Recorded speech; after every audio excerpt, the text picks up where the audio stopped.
Tama and Toko were switched at birth. Hello, my Nakamatachi. This is JoyGirl, and we've got a quick Wano discussion here today because you guys have to save me from going crazy with uni work. Okay, so as I mentioned in my last chapter review, I am in the middle of my mid-semester university exams, and I should be studying, but my mind was on One Piece, and I do think that I deserve a break from all the studying, so I thought, what better way to take a break than discuss One Piece with all of you. And I actually thought that I'd be taking a break from making videos this week, but I thought that, keeping consistent with regular uploads on YouTube would actually be better to sort of make sure that our channel can keep on growing, and I thought the consistency might be better in the eyes of the YouTube algorithm. So here we are.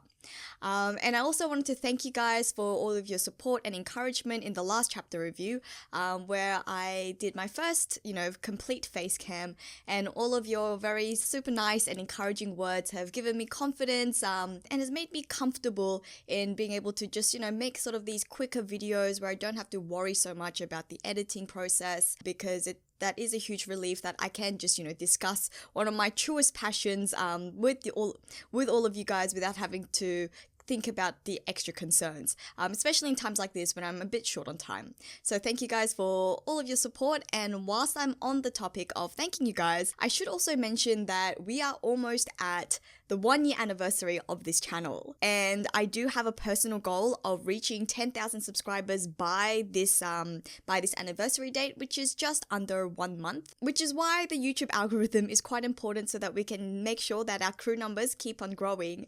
And on that note, I would also like to mention that I would really, really appreciate it if you guys could all share this channel and share your love for this channel to your friends or to your virtual friends online, and to anyone who you think would be interested in the discussions that we have here. But even without all of that, I am super grateful for you guys already for, sticking with me throughout this whole journey.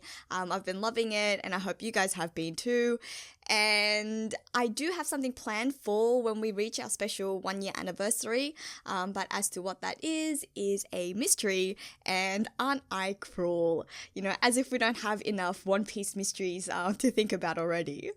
But it's interesting that I say that because that is actually the topic of today's video. So I made a community post maybe about a week or so ago discussing sort of the different series I have going at the moment, as well as asking whether there are any series you would like to see explored on this channel, and someone commented that they would like to see some Wano mysteries. And as we know, there are plenty of Wano mysteries.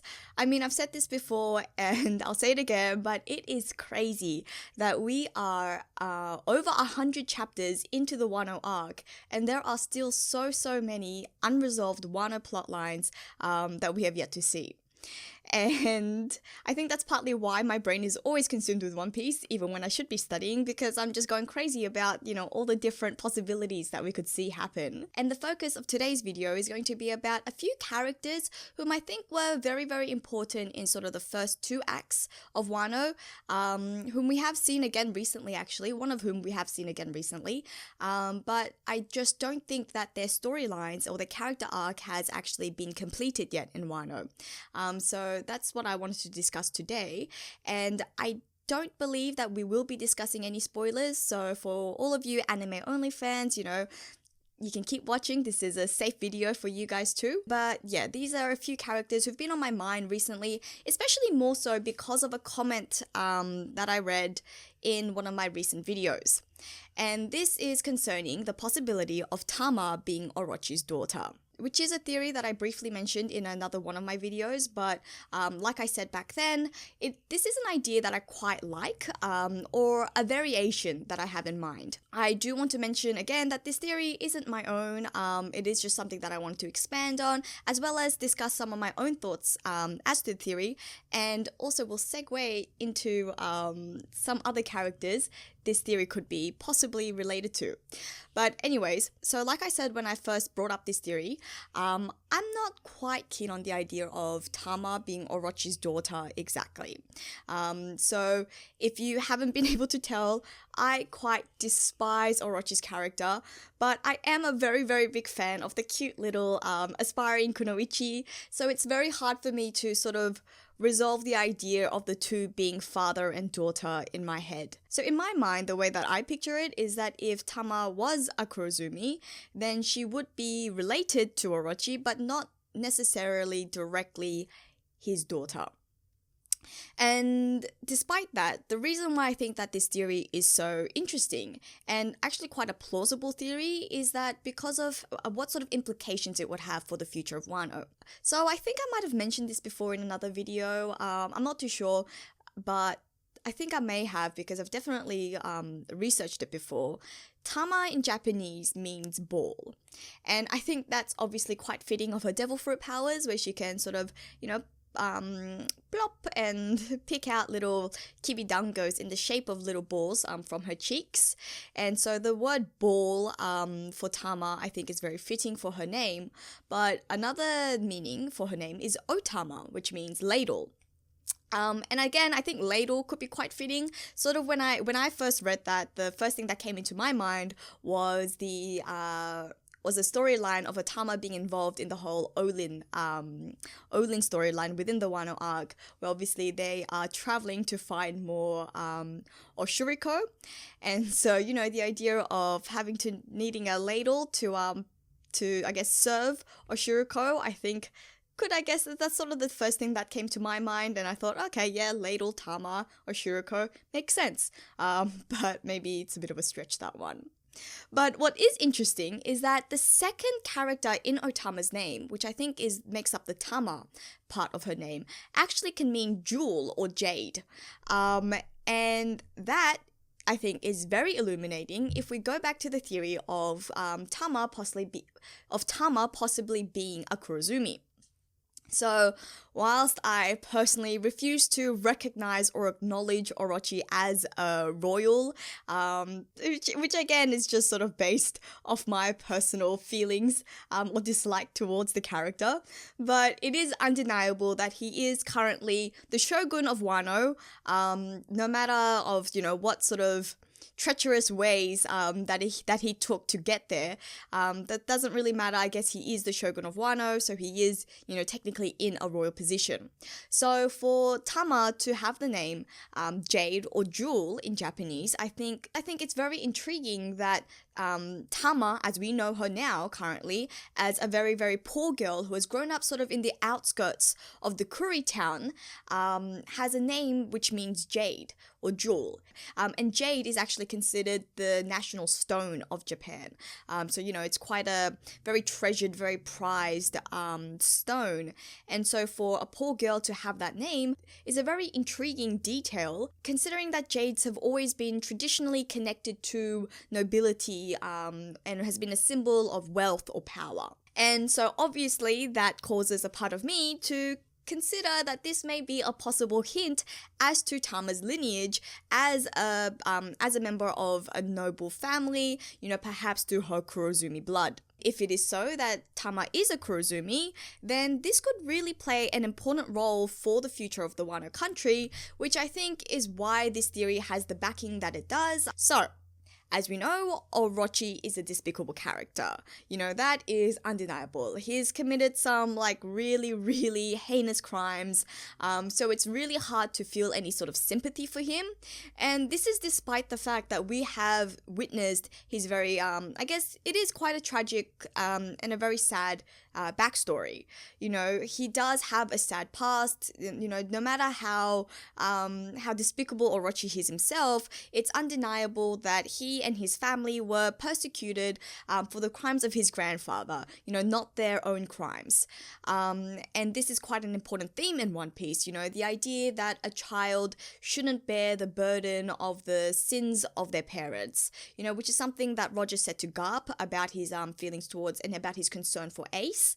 And we know through Ace what a huge sort of what a huge impact that sort of responsibility of being hated for the actions of one's parent has had on his life, causing Ace to constantly wonder about whether he deserves to live and about sort of his own identity.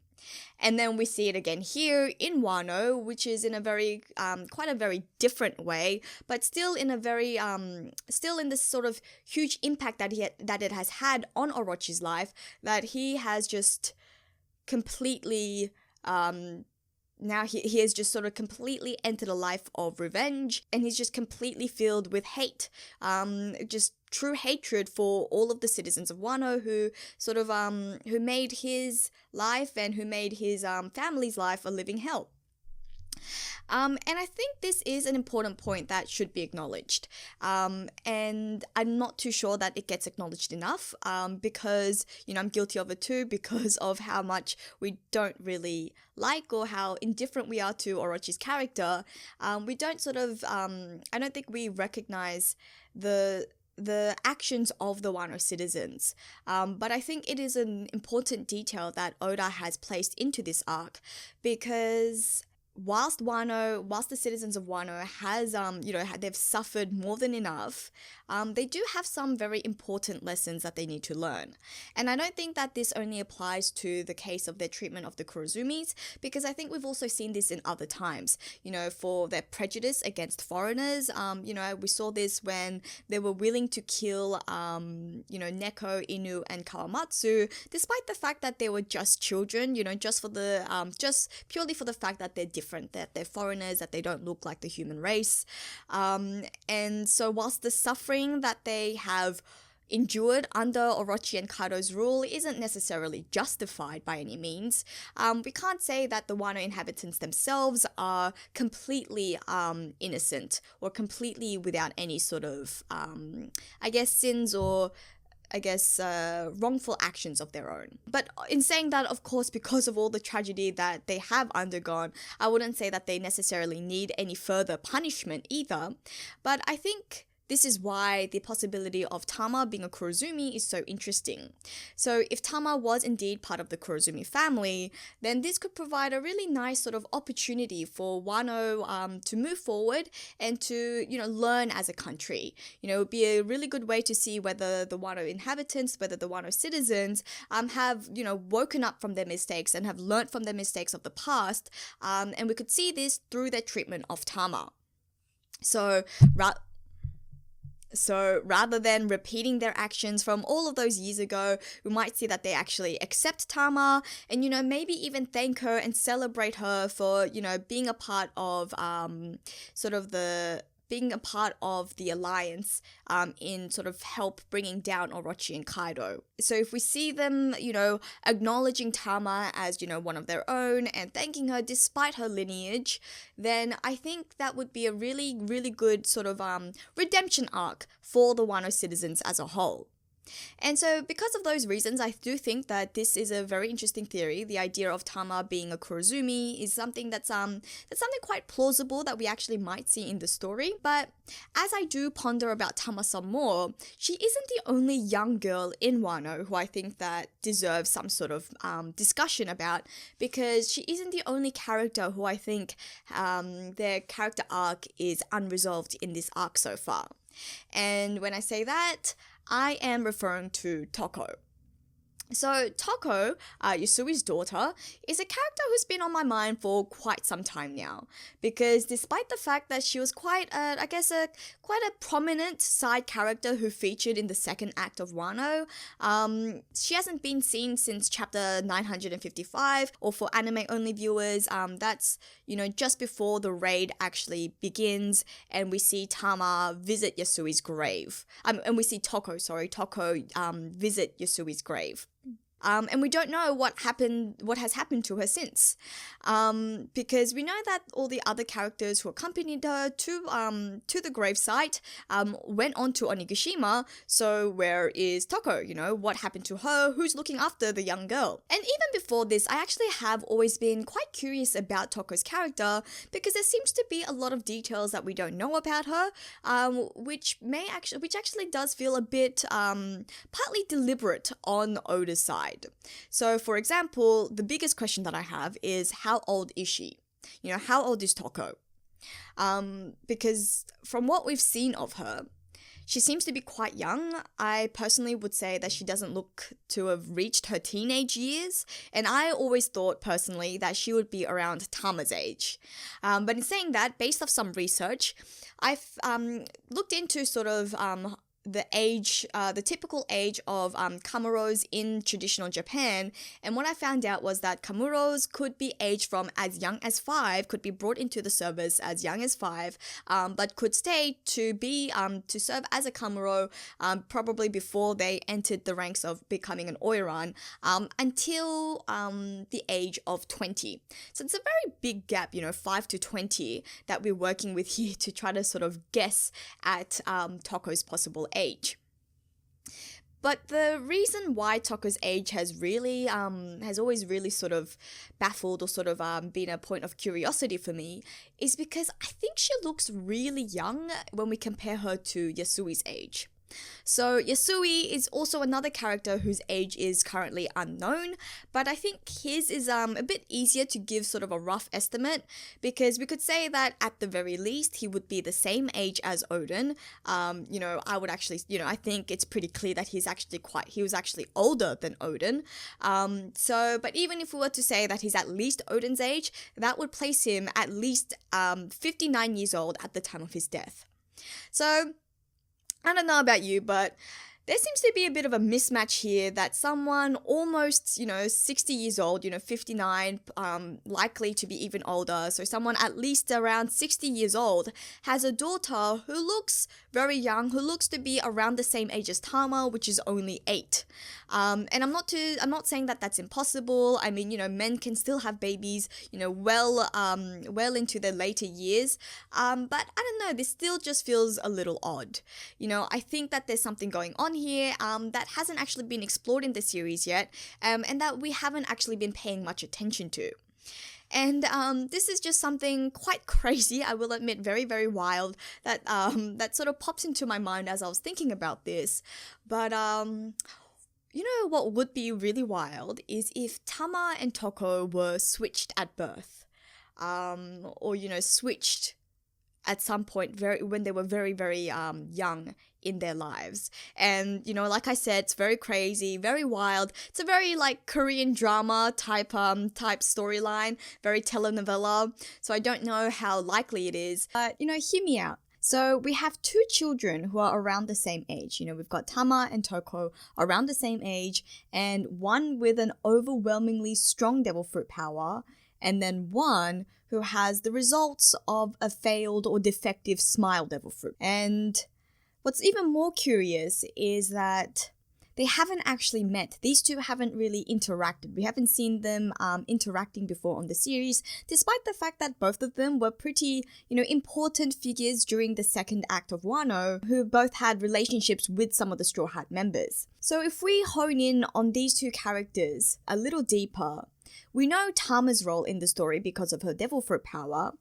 Are we to, suppose and accept that Toko's role was just to be Yasui's daughter and just to sort of, portray the tragedy of Wano, just how, how depraved and how poor and, sad Wano is? Was that her main role, and was that her main purpose? Because if it isn't, and if we actually think about these 2 characters a little bit more, what if there is actually something more to this relationship? What if there's something more to these 2 characters who are around the same age, who are sort of at 2 different ends in terms of, devil fruit powers? So let's start with Tama. Tama has a very, very useful devil fruit ability. She can practically control the entirety of Kaido's beast pirate crew. Obviously maybe not those who actually hold organic devil fruit powers themselves, because, the jury's still out on that one. But definitely those who have had the smile devil fruit powers, we have seen that she is able to control them. So this makes her a really, really useful opponent on this raid and in this fight against Kaido. Isn't it suspicious that a young girl just conveniently holds this power? And the more I got to sort of thinking about that, I was thinking, what if this has to do with Orochi? So what if Orochi knew that he needed a backup plan against Kaido? He knew that he needed some sort of leverage. And so what he did was he went out and he acquired this devil fruit power, which would allow its whoever consumed it to be able to control beasts and control animals. He knew that he obviously couldn't consume it himself, already having the Hebi no Mi, the model Yamato no Orochi. So what he did was he had a baby. He has a baby and then planned to feed the baby this devil fruit power so that one day he could control Kaido or control Kaido's crew. And this is where I think perhaps maybe the girls, Tama and Toko, could have been switched. Maybe not necessarily at birth, maybe after Tama was fed this devil fruit power. So maybe Yasui, doesn't have to be Yasui, it could be someone else. What if after Tama was fed the devil fruit power, she was taken away from Orochi because whoever took her away knew and didn't want Orochi to be able to control this overwhelmingly, useful devil fruit power. And then what they did was replace Tama with Toko. Now, Toko may or may not have been Yasui's daughter for real.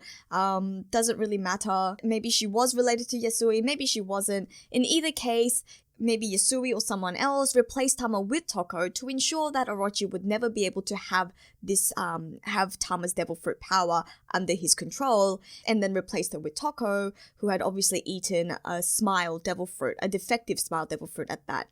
And then Orochi, having realized that Toko doesn't have a devil fruit power and has actually eaten a defective smile fruit, discarded Toko, and threw her away, abandoned her, which really fits with sort of Orochi's personality, like I mentioned before, very, very selfish, doesn't seem to care about anyone else.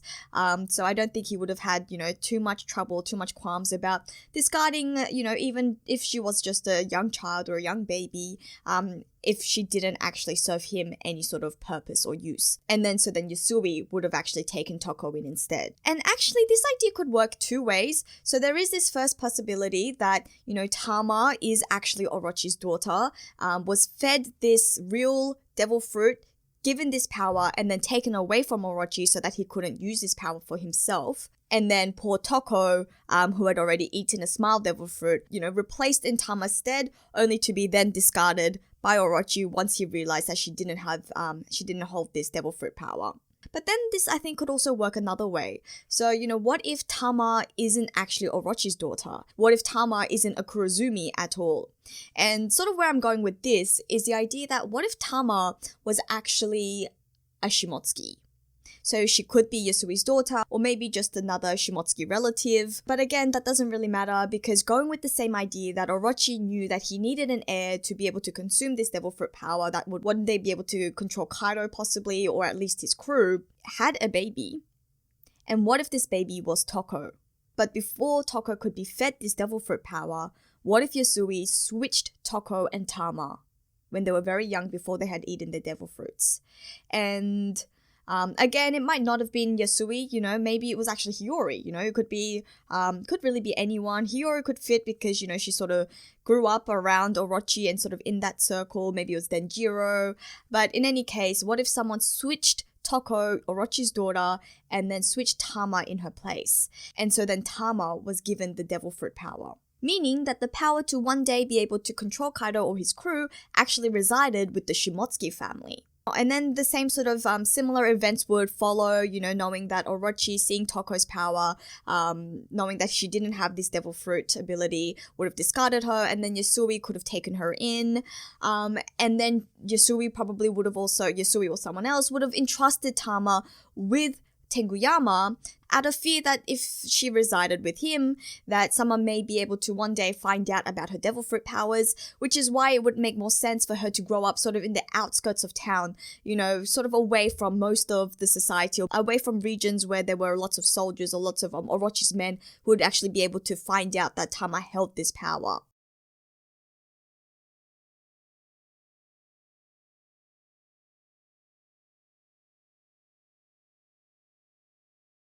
And if we stick with this idea that Tama is actually part of the Shimotsuki family, this actually still works in terms of what her name means. So the idea that jade or jewel doesn't mean that it has to mean royalty, just that it means nobility. And that certainly fits with the Shimotsukis, who were a great house or a great family in traditional Wano.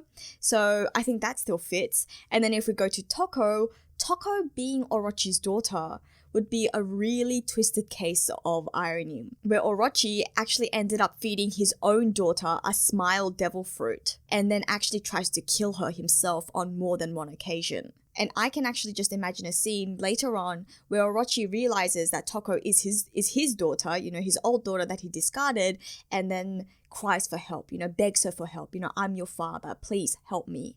And the only thing that Toko can do is laugh. That's her only response. One of the darkest, one of the most, twisted things, one of the most messed up, saddest things that I witnessed in the Wano arc was at Yasui's execution, where Toko was grieving for Yasui and grieving for her father who had just been executed, but all she could do was laugh.